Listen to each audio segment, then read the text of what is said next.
The Ilagan City Investment Forum 2025 was held at the Capital Arena on May 22, 2025 to strengthen the economic opportunities in the city. It was done through the joint efforts of the Local Economic and Investment Promotions Office of the City Government of Ilagan, City of Ilagan Chamber of Commerce and Industry, Bureau of Investments, and the Department of Trade and Industry. It was participated in by various business groups and investors in the region. Defining how do we define investment as sustainable and inclusive. No? Pag sinabi po kasi natin investment based na napakinggan po natin sa kanila, we are talking about infrastructure, we're talking about machineries, we're talking about return of investment. But the question is, papaano ang investment nga ba ay sustainable development and inclusive?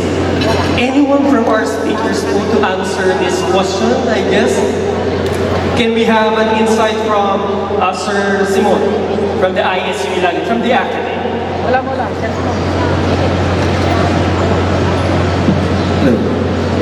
Thank you, Sir Gavin. An investment is sustainable if it meets the needs of the current generations, and this becomes inclusive if it tries to involve as many sectors as possible. So, yung mga investment po ng City of Ilagan, I believe they both qualify as inclusive and sustainable. Sustainable in the sense na hindi po natin ito compromise.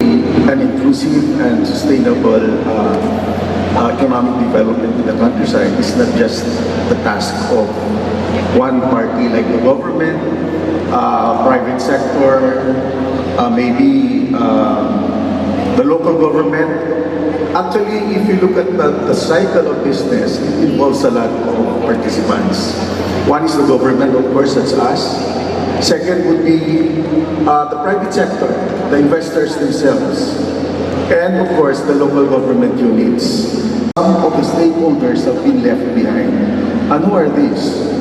Of course, very critical yung government. You know for a fact that a project, like for example, a renewable energy project, would involve several government agencies, like the DOE, the DA for that matter, or DNR, and normally, for our investors, alam nila na for a time being, of course it's changing somehow, but slowly, even non-government organizations should be involved, even the academy in terms of providing additional scientific data, local government units, national government units. That's how you make it sustainable and inclusive.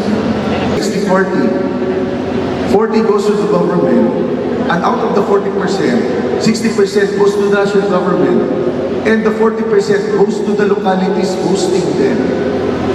So yun ang siguro hindi nakikita. Out of the 40% that goes to the local government, a percentage of that goes to subsidy for households that cannot afford electricity, education, reforestation. So, yung mga benefits na ganyan, hindi alam, kaya kailangan natin, we should be able to really impart to the affected community, no? Na itong mga to, while it involved normally, what yung mga lentipos are in the provincial level. But in the city of Ilagan, they have a lentipo in the city itself. Kasi mahirap pondohan yan eh. It takes political will to set aside another amount of money for the salaries of officers. And nakakatuwa sa City of Ilagan because yung kanilang office is manned by several number of permanent employees already. So sila contractual. So very important po yung sinasabi ko, alignment in policy. So yan, mga projects that are normally put up in the countryside, pwede naman yan. We have the natural resources, so okay lang. In our experience, especially here in the northern Luzon, looking on the how livestock and poultry industry right now, previously we can see that bulk of the production is in central Luzon and Calabarzon area.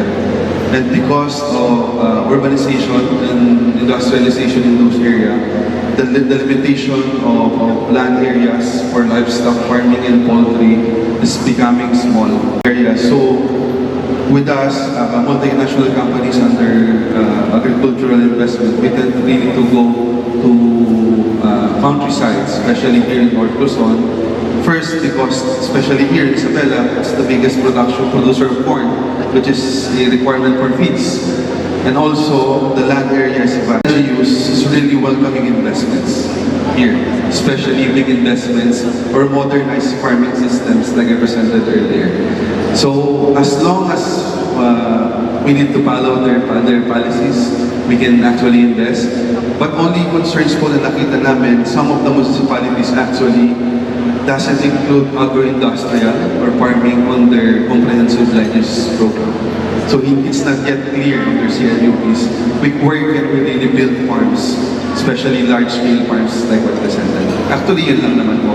But anything aside from that, it's actually welcome to everyone. Masasabi po namin ang gawang Pinoy is more durable compared to imported ones kasi may tatak Pinoy tayo. Yan lang, yung presyo is comparable naman kasi we are participating in government procurement projects na imported din yung products na ino-offer nila. So sometimes we win, sometimes we lose. So makikita naman na comparable yung price namin in terms sa mga imported machines.